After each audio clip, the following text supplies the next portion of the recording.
you're going through a divorce or have recently finalized one, I know there can feel like there is so much to manage, and your finances are a really big part of that. For many women, this might be the first time that you're fully responsible for making your own financial decisions. And while that can feel super overwhelming, there are a lot of clear steps that you can take that can really help you get organized. So from a financial wellness standpoint, there are a few things that are really important to get checked off your list as soon as possible after a divorce. So the first thing is to get a clear picture of your new income, expenses, and accounts. So what are your sources of income that are coming in? What are your monthly expenses? What are the big expenses you have out in the future? And where are all the accounts that you have? The next thing is to update your beneficiaries and your key estate documents. That's really important because you might have to be making some really big changes from the way that things were set up. You might also want to reassess or update your overall financial plan.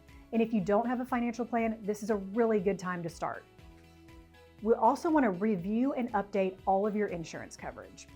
Now, these steps will help lay the groundwork for moving forward with more independence and clarity and a lot less stress. But they certainly aren't the only things you'll need to take care of in your financial life. So to help with this, we've created a resource for you called Financial Freedom After Divorce, a post-divorce checklist for women.